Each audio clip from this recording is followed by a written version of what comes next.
Travis Holloway grabbed the 63-year-old black man by the collar and slammed him against the diner counter. Coffee exploded across the floor. Plates shattered.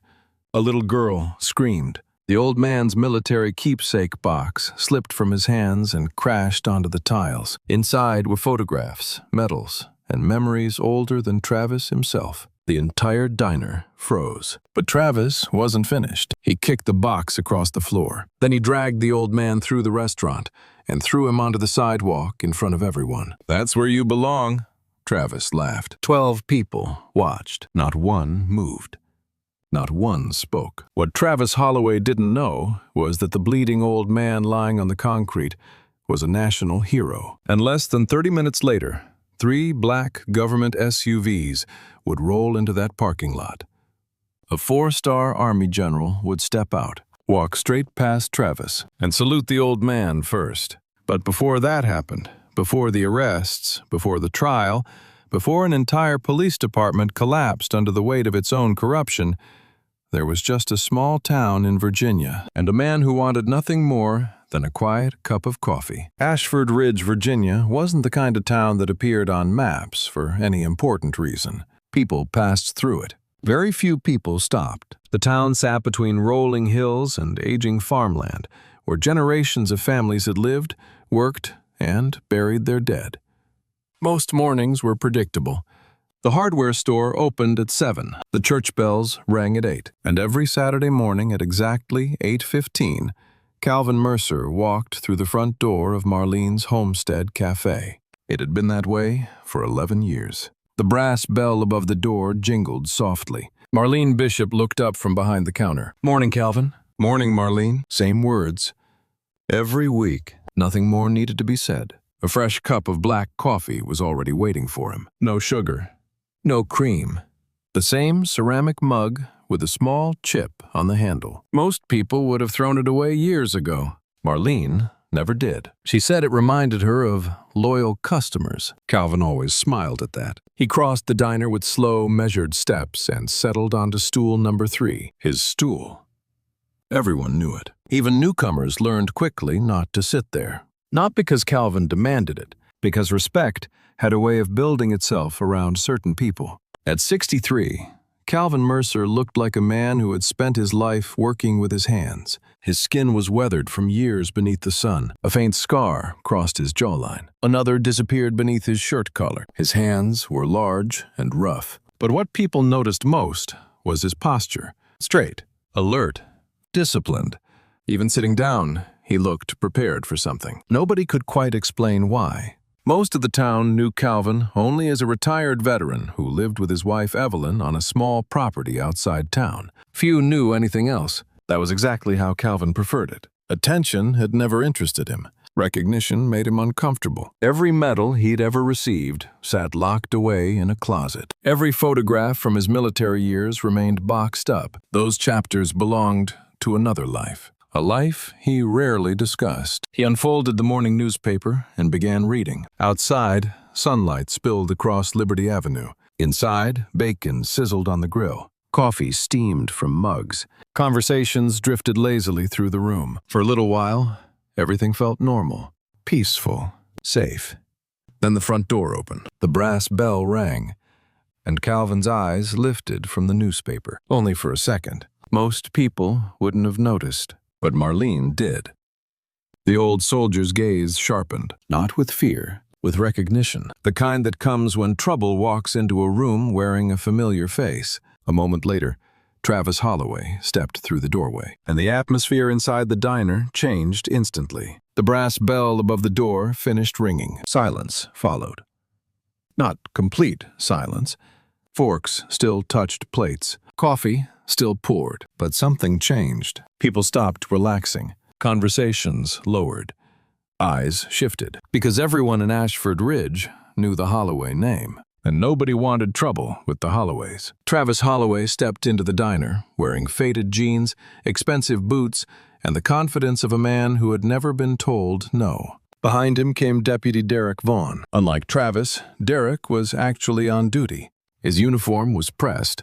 His badge gleamed. His sidearm rested against his hip. The badge should have made people feel safe. Instead, Several customers suddenly became interested in their breakfast. Travis removed his sunglasses and hooked them onto the collar of his shirt. 28 years old, tall, athletic, good-looking enough that strangers might mistake arrogance for charm. The people of Ashford Ridge knew better. The problem wasn't Travis himself. The problem was who his father was. Police Chief Warren Holloway had controlled the Ashford Ridge Police Department for 14 years, long enough to build influence, long enough to collect favors, long enough to make complaints disappear, especially complaints involving his son. Everyone knew it. Nobody said it out loud. 3 years earlier, a college student had accused Travis of forcing him onto wet pavement during a routine traffic stop. Nothing happened. A year later, a school teacher claimed Travis searched her home without permission. Nothing happened. 6 months ago, an elderly church deacon reported being detained outside a gas station for nearly an hour, despite committing no crime. Nothing happened. The reports vanished. The investigations vanished. The consequences vanished.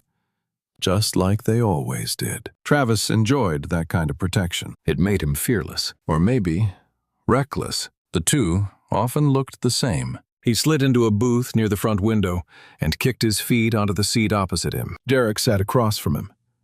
Marlene approached with a menu. "What can I get you? Bacon, eggs, toast?" His eyes swept across the diner. "Make sure it's fresh." Marlene nodded once and walked away. No smile. No small talk. Nothing. Travis noticed. His jaw tightened. He hated being ignored, especially by people he considered beneath him. His gaze drifted through the diner, past the families, past the retirees, past the young couple near the door. Then he saw Calvin Mercer, still sitting on stool number 3, still reading his newspaper, still drinking his coffee, still acting as though Travis didn't exist. Something cold settled into Travis's expression. Derek followed his line of sight. "Oh, 2."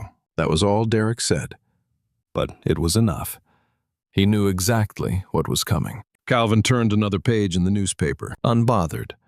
The movement somehow made Travis even angrier. Most people reacted when Travis entered a room. Most people became nervous. Most people looked away. Calvin did none of those things. He simply continued reading, as if Travis wasn't important, as if the Holloway name carried no weight. Travis leaned back and smirked. "You know what's wrong with this town?" Derek sighed quietly. "Not again." But Travis was already talking. "Lately, everybody seems to forget their place." The words carried across the diner. Several customers froze. Marlene stopped pouring coffee. Calvin continued reading. Travis stared directly at him. People get a little too comfortable. Still, no response, no reaction. Nothing. The smile disappeared from Travis's face. His fingers tightened around his coffee mug. Across the room, Marlene felt her stomach knot. She had seen this look before. Every person in the diner had. It was the look Travis got right before somebody's day got ruined. And today, his target was sitting on stool number 3. For the first time, Calvin slowly folded his newspaper. He placed it neatly beside his coffee cup. Then he looked directly at Travis, calm, steady, unafraid. The entire diner seemed to hold its breath, because everyone knew what came next. And deep down, they all feared it. For several seconds, nobody moved. Calvin Mercer sat quietly on stool number 3. Travis Holloway remained in his booth near the window. The entire diner felt trapped between them, waiting, watching, hoping somehow the moment would pass. It didn't. Travis pushed himself out of the booth. The wooden seat creaked loudly beneath him. Every eye in the room followed. Derek Vaughn stayed seated for a moment. His stomach tightened.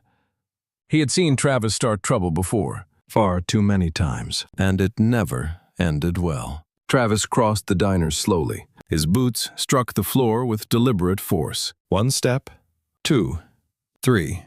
The sound echoed through the room. Calvin never looked away.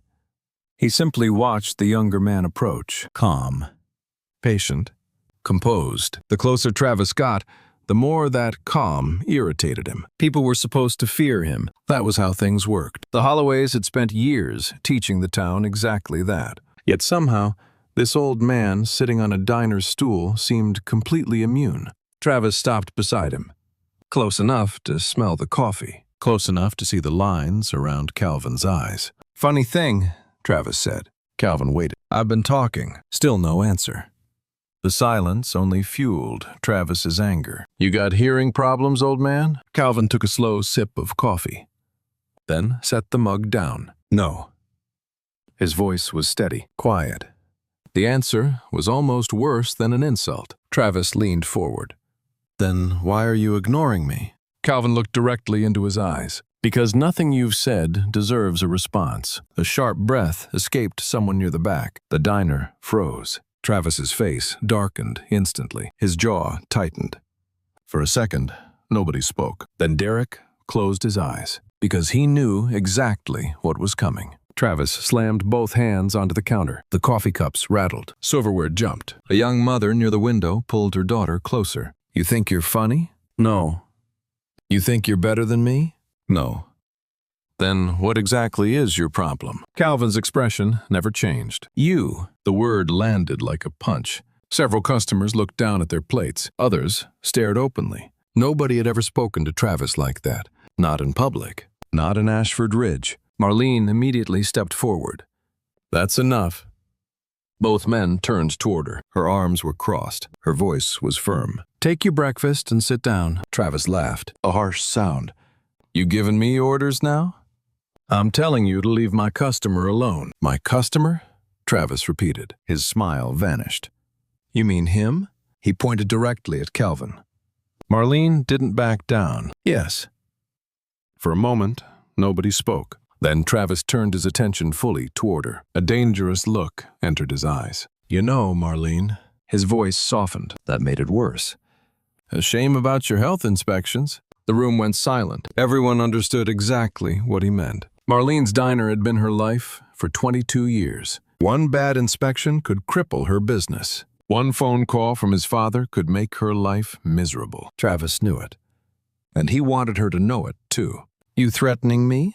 she asked. "I'm just saying, accidents happen." Before Marlene could answer, Calvin slowly stood. The movement surprised everyone. He was tall, taller than Travis had realized. The old veteran placed himself slightly between Marlene and the younger man, not aggressively, protectively. "Leave her out of this." His voice remained calm, but something had changed. The room felt it. Even Travis felt it. The quiet old man was no longer simply enduring. He was drawing a line. Travis stepped closer. Their faces were only inches apart now. "What if I don't?" Calvin met his stare, unblinking. "What you're looking for isn't here, son." The word son exploded inside Travis like gasoline hitting a fire. His face flushed red. His fists clenched. Around them, customers shifted nervously. Some began reaching for their phones. Others looked toward the exits. Marlene's heart pounded because she could see exactly where this was going. And for the first time that morning, she was afraid someone was going to get hurt. Very hurt. The diner seemed to shrink around them. Every customer, every table, every chair. Everything disappeared except Travis Holloway and Calvin Mercer standing face to face. Travis's breathing had changed. Short, sharp, angry. The word son kept replaying inside his head, not because it was disrespectful, because it reminded him how young he looked compared to the man standing in front of him. And deep down, Travis hated feeling small, especially in public, especially in front of witnesses. "What did you call me?" he asked. Calvin remained calm. "I called you son." The answer pushed Travis over the edge. His fist slammed onto the counter. Coffee exploded from Calvin's mug. The ceramic cup bounced once and shattered on the floor. Several people jumped. A little girl near the window burst into tears. Her mother immediately pulled her close. "Travis!" Marlene shouted. "Sit down and calm yourself. Stay out of this!" His voice thundered across the diner. The little girl cried harder. Marlene took another step forward. She wasn't afraid for herself. She was afraid for Calvin. And she was afraid for what Travis might do next. The young man turned back toward Calvin. His face was red now, his eyes burning with humiliation. "You think you're some kind of tough guy?" "No." "You think you're better than me?" "No." "Then maybe it's time you learned how things work around here." Calvin sighed softly. The sound somehow made Travis even angrier. For a brief moment, Calvin considered walking away, not because he was afraid, because he understood escalation. 31 years in uniform had taught him that pride was rarely worth a fight. But he also knew something else. Bullies never stopped because they were satisfied. They stopped when someone stood firm. "No," Calvin said quietly. The word landed like a hammer. Travis stared. "What did you say?" "I said no." The entire diner froze. Everyone understood exactly what that answer meant. Travis wasn't asking anymore. He was ordering. And Calvin had refused. A dangerous silence filled the room. Then Travis grabbed the edge of Calvin's stool. With a violent jerk, he flipped it backward. The metal legs screeched across the floor. The stool crashed into a nearby table. Plates shattered. Glasses fell. Customers scrambled out of the way. Calvin lost his balance. But years of training took over. His boots adjusted instantly. His body compensated. He stayed on his feet. The near recovery only embarrassed Travis further. Without thinking, he shoved Calvin hard in the chest. The impact drove the older man backward into the counter. Coffee pots rattled. Silverware scattered. "Travis!"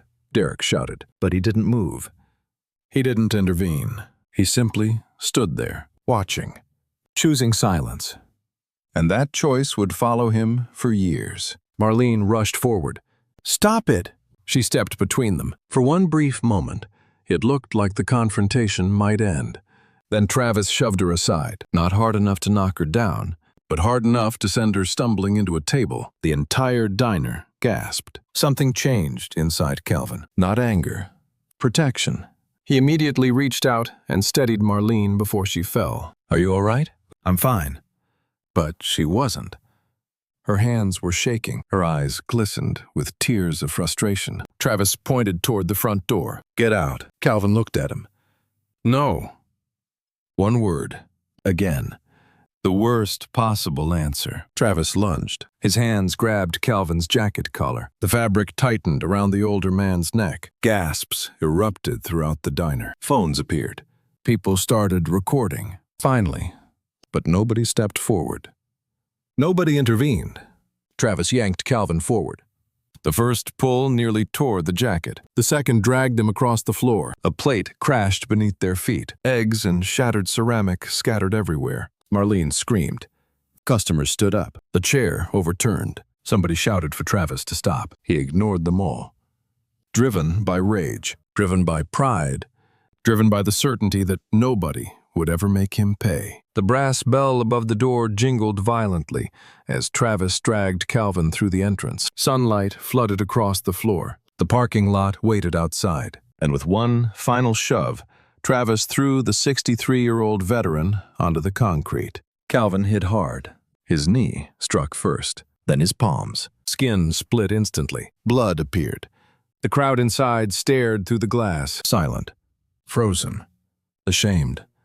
Travis stood above him, breathing heavily. A smile slowly spread across his face. He thought he had won. He had absolutely no idea that his life had just changed forever. For a moment, nobody moved. Calvin Mercer remained on one knee in the parking lot. Blood trickled from his scraped palms. His right knee throbbed where it had struck the concrete. Behind him, through the diner windows, dozens of eyes stared back, watching, waiting, still doing nothing. The morning sun felt unusually hot, the air strangely heavy. Calvin slowly placed one hand on the ground and pushed himself upright. Every movement was controlled, deliberate. The way a man stands after being knocked down, when he refuses to give his attacker the satisfaction of seeing weakness. Marlene burst through the diner doors. "Calvin!" She rushed toward him carrying a towel. Her eyes were filled with anger. Not fear. Anger. The kind that comes from watching something wrong happen and being powerless to stop it. "You need to sit down." "I'm all right." "No, you're not." Calvin offered a faint smile. "I've been through worse." The words were true, but that didn't make them easier to hear. Behind them, Travis laughed. A loud, ugly sound. "Look at that." He spread his arms dramatically. "The whole town's worried about Grandpa." Several people lowered their heads. Nobody laughed. Even Derek looked uncomfortable. But Travis couldn't stop. Humiliation wasn't enough anymore. Now he needed complete control. He walked toward Calvin's truck, parked near the far end of the lot. An aging, dark blue pickup. Clean, simple, unremarkable, much like its owner. "Where are you going?" Marlene demanded. Travis ignored her. Calvin knew exactly where this was headed, and for the first time that morning, concern flickered across his face. Not for himself, for something else. Something inside that truck, Travis noticed.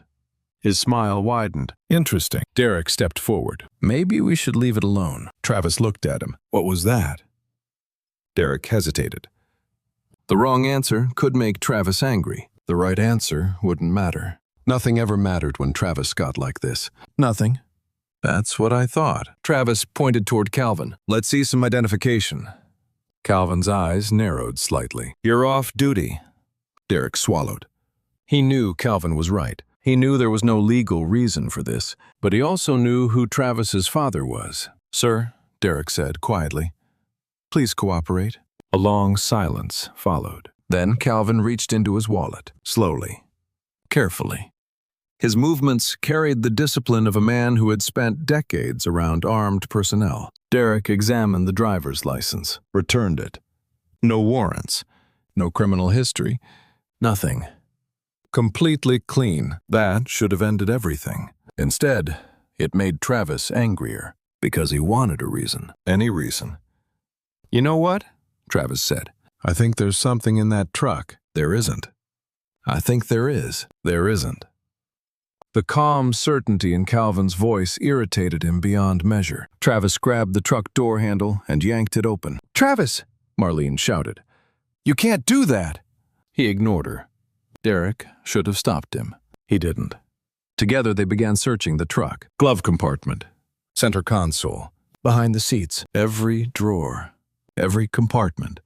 Paperwork landed on the floor. Maps scattered across the parking lot. A folded blanket was tossed aside. Calvin stood perfectly still. But inside, tension was building. Then, Travis found it. A dark, wooden keepsake box. Locked.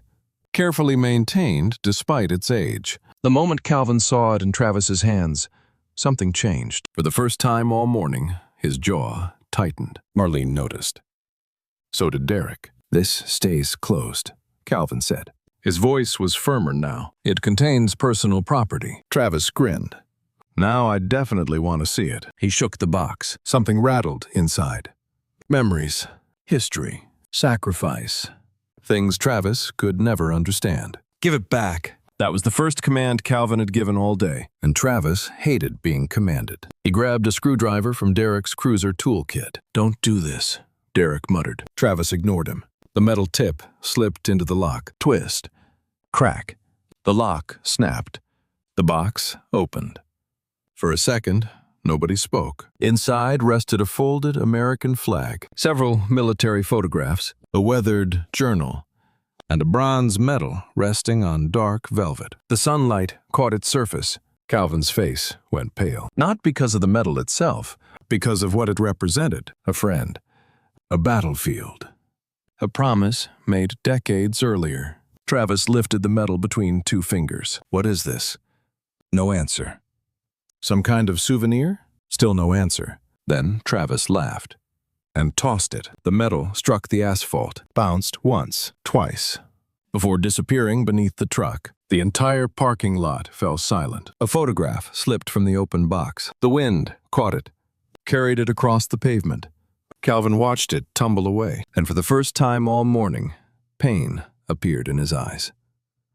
Not physical pain, something much deeper, something older, something that had waited 30 years to hurt again. And Travis, blinded by arrogance, didn't realize he had just crossed a line that would destroy everything.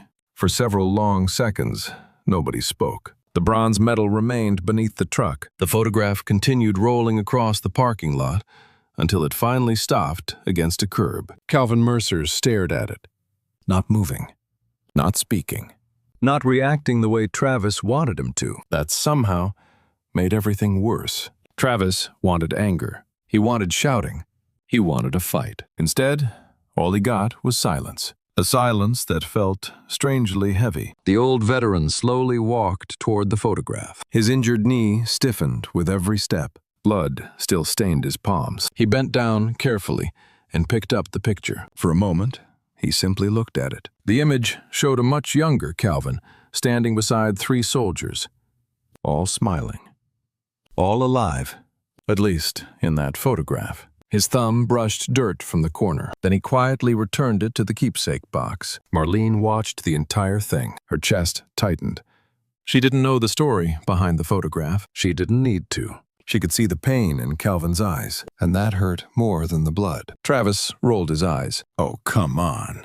He kicked a loose piece of gravel across the lot. You act like I threw your life savings away. Calvin finally looked at him. The sadness in his eyes was somehow more powerful than anger. There are things you don't understand. The answer should have ended the conversation. It didn't. Because Travis couldn't tolerate not having the last word. Then explain it. Calvin shook his head. No.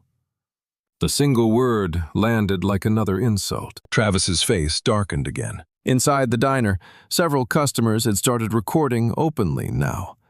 One of them was Angela Pierce, 34 years old, mother of 2, school librarian, the kind of person who usually avoided conflict whenever possible. Not today. Today she kept her phone pointed directly at Travis. Every word, every action, every mistake. Recorded, saved, permanent. Meanwhile, inside the diner kitchen, Marlene stepped into the storage hallway and pulled out her phone. Her hands trembled, not from fear, from urgency. She dialed a number she rarely used. The call connected on the second ring. Samuel? Marlene? It's Calvin. Silence. Then immediately, what happened? They heard him. Another silence. Longer this time. How bad? Marlene looked through the back window toward the parking lot. Calvin stood alone beside his truck. The sunlight caught the blood on his hands. He won't say. A deep breath came through the phone. Then one sentence. I'm coming. The call ended. Back outside, Travis had grown bored. His excitement was fading. Bullies needed reactions. Calvin wasn't giving him one. So Travis decided to entertain himself another way. He threw an arm around Derek's shoulder, pulled out his phone. Smile. Derek looked uncomfortable. Travis, smile. The picture snapped. In the background sat Calvin Mercer, bleeding, beside his truck, like a prop, like a joke. Travis laughed loudly. That's going on my private account. Angela lowered her phone for a moment. Disgust twisted inside her stomach. Around her, several customers looked equally sick, yet none of them stepped forward. Not one. The realization haunted her. 20 minutes passed, then 30. The tension never left. It simply changed shape. Calvin sat quietly on the curb. Coffee from Marlene rested beside him, untouched. Travis eventually wandered back inside the diner and began eating the breakfast Calvin never got to finish. The sight made several customers leave. Others stayed only because they couldn't stop watching. It felt like everyone was waiting for something. Nobody knew what. Not even Calvin. Then it happened. A low rumble echoed from the far end of Liberty Avenue. At first, nobody paid attention. The sound grew louder, closer, stronger. Heads turned. Conversations stopped. Outside the diner windows, 3 black SUVs appeared. Government vehicles. Dark windows. Perfect formation. Moving with deliberate purpose. 1, 2, 3. They rolled into the parking lot and stopped 15 feet from where Calvin sat. The engines continued idling. Deep. Powerful. Unmistakable. Inside the diner, Travis frowned. What the hell? Even Derek stood up. Something about those vehicles felt different, important, official, dangerous. The driver's door of the lead SUV opened. A polished black shoe touched the pavement.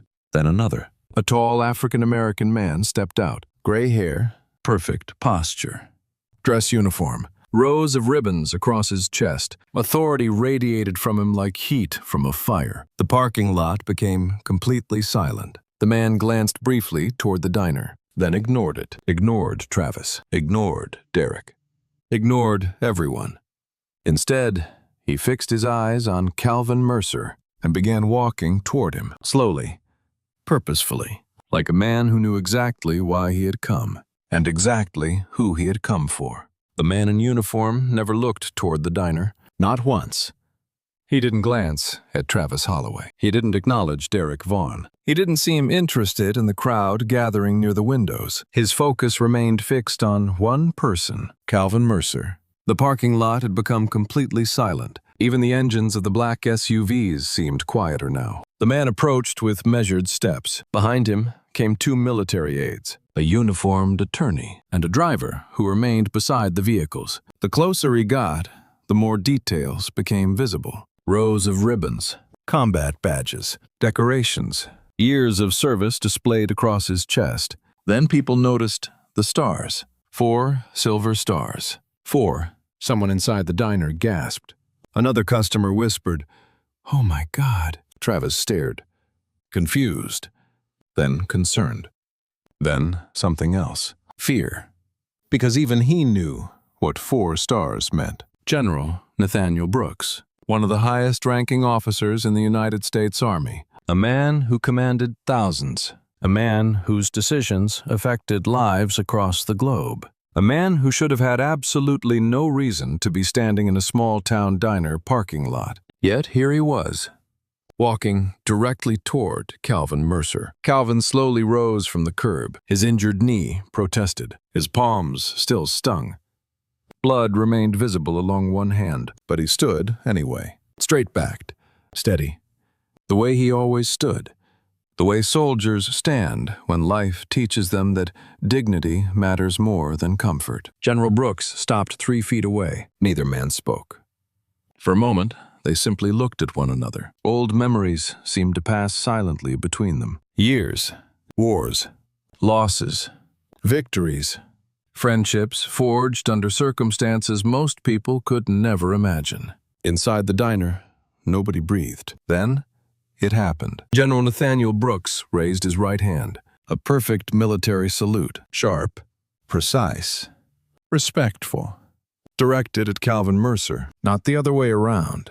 The entire parking lot froze. A woman dropped her coffee cup. The ceramic shattered against the floor. Nobody noticed. Travis blinked. Once. Twice. Certain he had seen it wrong. He hadn't. The 4-star general was saluting the bleeding old man. First, Calvin held the salute for a moment, then returned it. Just as sharp, just as perfect. The movement seemed effortless, as though 31 years in uniform had never truly left him. General Brooks lowered his hand. His voice was calm. "Sergeant Major Mercer." Calvin nodded. "Nate."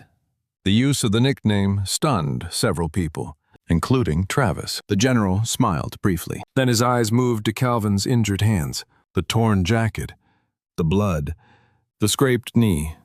The smile vanished immediately. What happened? Calvin hesitated. Before he could answer, Angela Pierce stepped forward. Her phone was still recording. "I have the whole thing." Every eye turned toward her. She swallowed hard, but she didn't back down. He dragged him out of the diner. The general's expression hardened. Angela continued. He searched his truck. He threw his medal. He took pictures. Each sentence seemed heavier than the last. General Brooks listened without interruption. Then he looked down. His eyes found the damaged keepsake box, the broken lock, the scattered contents, and finally, the Bronze Star medal Calvin had recovered from beneath the truck. Something dangerous entered the general's expression. Not rage. Something colder. Controlled. Professional. The kind of anger that doesn't explode. The kind that destroys. Slowly. Carefully.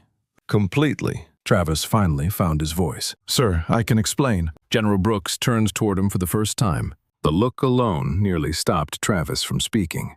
"This was a misunderstanding." The general said nothing. Travis continued, nervously. "I didn't know who he was." Silence. Then General Brooks asked a single question, a question that instantly changed the atmosphere. "You didn't know who he was?" "No, sir." The general nodded once, then stepped closer. If he had been nobody, his voice remained calm. "Would what you did have been acceptable?" Travis opened his mouth. Nothing came out, because for the first time that day, he had no answer. And deep inside, he knew it. The crowd knew it. General Brooks knew it. The silence that followed condemned him more thoroughly than any courtroom ever could. But the general wasn't finished, not even close. He turned toward Derek Vaughn, and what happened next would destroy careers, reputations, and an entire system built on fear. Derek Vaughn suddenly felt as though the entire parking lot had turned toward him. His mouth went dry. His hands felt cold. General Nathaniel Brooks stared at him without blinking, not angry, not shouting. That somehow made it worse. "What is your name, Deputy?" "To Derek Vaughn, sir." "Deputy Vaughn." The general's voice remained calm. "Did you search this man's vehicle?" Derek swallowed. "Yes, sir." "Did you have a warrant?" "No, sir." "Probable cause?" "No, sir." "Consent?" The deputy glanced toward Calvin. The older veteran stood quietly beside the truck, blood still visible on his hands. "No, sir." The answer seemed to echo across the parking lot. General Brooks nodded once, nothing more. Yet somehow, Derek felt smaller than he ever had in his life. The military attorney standing nearby was already taking notes, writing quickly every answer, every admission, every mistake. Then the general turned toward Travis. The younger man's confidence had completely disappeared. Gone was the swagger. Gone was the smirk. Gone was the certainty that his father's name could protect him. "What authority do you hold?" Brooks asked. Travis hesitated. "I'm a deputy in another county. Are you on duty today?" "No, sir." "Then explain why you physically assaulted a civilian." Travis looked around desperately. For help. For support. For anyone willing to stand beside him. Nobody moved. Not Derek. Not the customers. Not even the people who had once laughed at his jokes. For the first time in his life, Travis stood alone. It wasn't assault. The answer came out weak, pathetic. The general raised an eyebrow. Angela Pierce stepped forward, phone still recording. It was. She looked directly at Travis. "You dragged him through the diner." Her voice trembled slightly, but she continued. "You shoved Marlene. You threw him onto the sidewalk. You threw his medal into the dirt." Every sentence landed like another hammer blow. More customers joined her, one after another. The silence that had protected Travis earlier began to crumble. "I saw it." "So did I." "He never touched you. You started everything." The crowd found its voice, and once it started speaking, it refused to stop. Marlene stepped forward next. Her eyes were still red. "Every second is on my security cameras." Travis's face drained of color. She continued.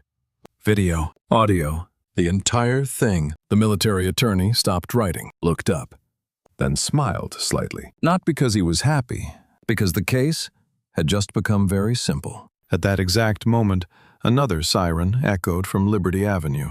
Heads turned. A county sheriff's cruiser entered the parking lot. Then a second. Neither vehicle belonged to Ashford Ridge Police. That detail mattered. A lot. Travis immediately noticed it, and panic appeared in his eyes. Two deputies stepped out. Older, experienced, professional. They walked directly toward General Brooks. A brief conversation followed. Short, quiet, efficient. The lead deputy nodded, then turned toward Travis. "Travis Holloway." The younger man froze. "What?" "Place your hands behind your back." The world seemed to stop. Even the wind felt frozen. "What?" "You are being detained pending investigation for assault, unlawful detention, destruction of personal property, and civil rights violations." "No." The answer came instantly, reflexively, like a child refusing punishment. "This is insane." The deputy remained calm. "Hands behind your back." "My father is Chief Warren Holloway." Nobody reacted. Not the deputies. Not the general. Not the crowd. The name that had controlled Ashford Ridge for 14 years suddenly carried no weight at all. The realization hit Travis harder than any punch. His father couldn't save him. Not this time. The deputy stepped closer. "Last warning." For a moment, Travis considered resisting. Everyone saw it. The tension in his shoulders, the clenched fists. Then he looked around. 3 government SUVs, military attorneys, county deputies, dozens of witnesses, phones recording every second. There was nowhere to run, nowhere to hide. Slowly, He placed his hands behind his back. The handcuffs clicked shut. The sound echoed through the parking lot. Sharp. Final. Unforgettable. A gasp moved through the crowd. Several people actually applauded. Others simply stared, trying to process what they had just witnessed. The untouchable son of Ashford Ridge's most powerful man had just been arrested in public. But as dramatic as that moment was, an even bigger storm was already forming. Because General Brooks wasn't interested in one arrogant young man. He was interested in the system that had created him. And before the week was over, that system would begin collapsing from the inside out. The video reached the internet before Travis Holloway reached the county jail. Angela Pierce uploaded it that same evening. No music, no editing, no dramatic captions. Just raw footage. Truth didn't need help. The first video showed Travis dragging Calvin Mercer across the diner floor. The second showed the illegal search. The third captured the moment the Bronze Star Medal struck the pavement. And the fourth? The fourth showed General Nathaniel Brooks saluting Calvin Mercer. By midnight, 50,000 people had watched. By sunrise, 500,000. By Monday afternoon, the number had climbed into the millions. National news networks arrived in Ashford Ridge. Satellite trucks lined Liberty Avenue. Reporters crowded the courthouse steps. The story spread far beyond Virginia. Veterans shared it. Military organizations shared it. Civil rights groups shared it. People who had never heard of Ashford Ridge suddenly knew its name. And they were asking questions. A lot of questions. The biggest one was simple. If Travis felt comfortable doing this in public, what had he done when nobody was watching? 3 days later, the answer began to emerge. State investigators arrived at the Ashford Ridge Police Department. Not local investigators. Not friends. Not political allies. State investigators, people Chief Warren Holloway couldn't control, couldn't intimidate, couldn't influence. The investigation began with Travis. It quickly became something much larger. Boxes of records were removed from the station. Computer files were copied. Internal reports were reviewed. Old complaints resurfaced. Forgotten names returned. Victims came forward, one after another. The pattern became impossible to ignore. A college student, a school teacher, a church deacon, a business owner. 3 complaints became 5. 5 became 8. 8 became 11. Most involved minorities. Many involved intimidation. Several involved unlawful detention. Every complaint shared one thing in common. None had been properly investigated. The paperwork simply vanished, like smoke, like it had never existed. Except now, investigators were finding evidence of what had happened. Deleted emails, missing reports, altered records, witness statements that had somehow disappeared. The deeper they looked, the uglier things became. Then came the financial review. That was when Warren Holloway stopped sleeping. For 14 years, he had operated with almost complete control. Nobody questioned him. Nobody challenged him. Nobody examined the details. Now, every detail was being examined. Department budgets, expense reports, equipment purchases, grant funding, every dollar, every signature, every transfer. The investigators discovered thousands of dollars routed through accounts that didn't belong to the department, documentation that didn't match expenditures, approvals that should never have existed. The findings spread through the state government like wildfire. Within days, Internal Affairs launched a full departmental audit. Within a week, federal authorities were involved. Inside his office, Warren Holloway stared at the walls he had spent 14 years hiding behind. The photographs, the awards, the certificates, all symbols of authority. All suddenly meaningless. His phone rang constantly. Attorneys, reporters, politicians. None offered help. Most wanted distance. Political allies stopped returning calls. Old friends became unavailable. The same people who once sought his favor suddenly acted as if they barely knew him. Meanwhile, Travis sat alone in a county detention cell. The arrogance that had defined him for years slowly evaporated. The first night, he called his father 6 times. No answer. The second day, he demanded a lawyer. The third day, he finally watched the footage. All of it. Every second. For the first time, he saw himself the way everyone else saw him. The shouting, the dragging, the metal, the selfie, the cruelty. And there was no excuse, no alternative angle, no missing context, just the truth. Back in Ashford Ridge, Calvin Mercer wanted no part of the attention. News crews waited outside his home. He ignored them. Interview requests filled his mailbox. He declined them. People called him a hero. He never responded.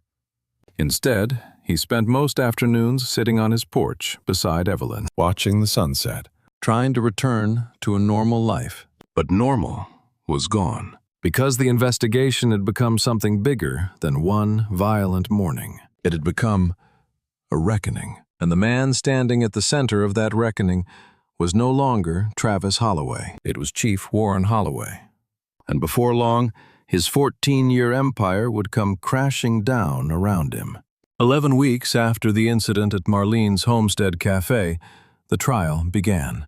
Ashford County Courthouse had never seen anything like it. Reporters lined the sidewalks before sunrise. News vans crowded every available parking space. Veterans traveled from 3 states away. Residents of Ashford Ridge filled every seat inside the courtroom.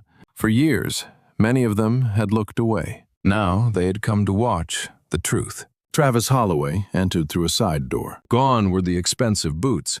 Gone was the swagger. Gone was the smile.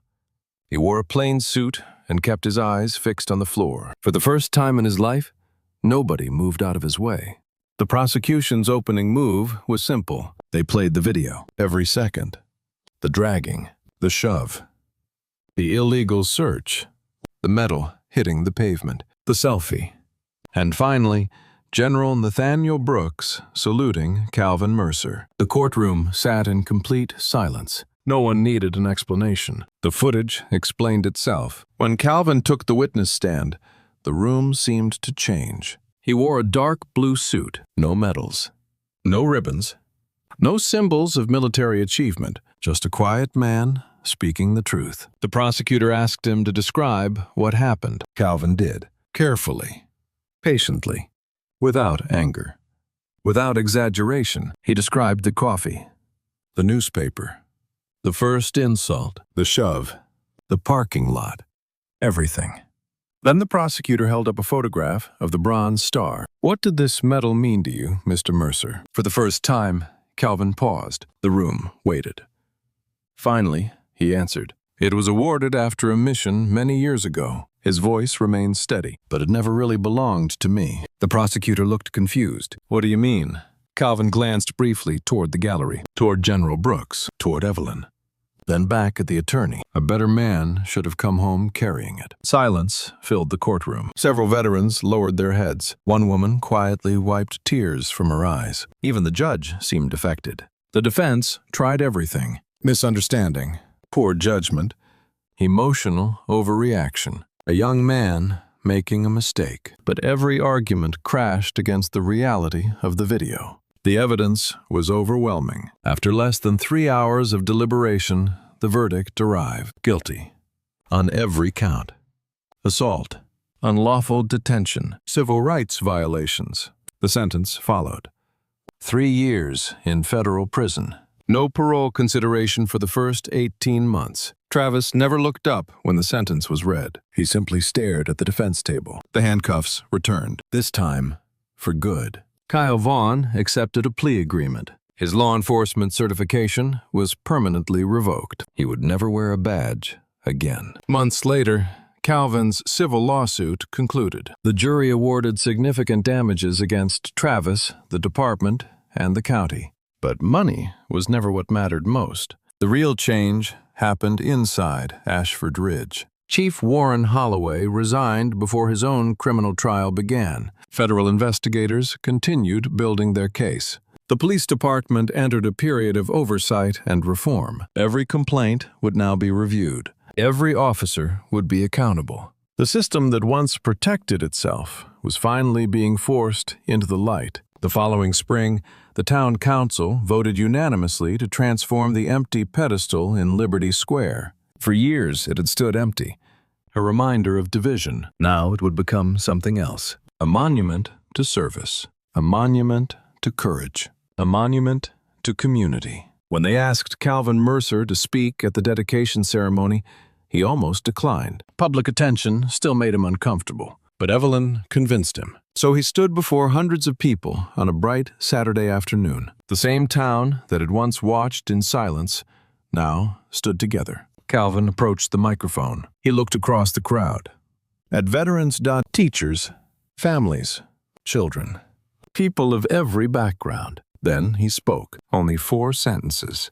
I don't stand here because I'm special. I stand here because what happened should never happen to anyone. Courage is not about medals. It's about doing the right thing when everyone else stays silent. For a moment, nobody moved. Then the applause began. Slowly, softly, growing stronger. Soon the entire square was standing. The ovation lasted nearly 3 minutes. Calvin looked uncomfortable the entire time, which somehow made people respect him even more. Life gradually returned to normal, or at least as normal as it could. Every Saturday morning at 8:15, the bell above Marlene's Homestead Cafe still rang. Marlene still poured coffee before Calvin sat down. Black. No sugar. Same chipped mug. Same stool. Same greeting. Morning, Calvin. Morning, Marlene. The jacket had been repaired. The wounds had healed. The scars remained. But scars were nothing new to Calvin Mercer. One autumn afternoon, a bronze plaque appeared beside the front entrance of the cafe. Visitors often stopped to read it. Only 4 words were engraved. Everyone belongs here. Once a year, General Nathaniel Brooks still drove to Ashford Ridge. No convoy, no aides, no ceremony. Just 2 old friends sharing breakfast. They talked about gardens, fishing, grandchildren, the future. They never discussed that Saturday. They didn't need to, because the story had never really been about a medal, or a general, or even justice. It was about something far simpler. A man was humiliated. A town stayed silent. Then the truth stepped into the light. And through it all, Calvin Mercer never surrendered the one thing nobody could take from him: his dignity. The bell above the diner door rang once more. Calvin folded his newspaper, lifted his coffee, and smiled. For the first time in a very long time, Ashford Ridge felt like home again.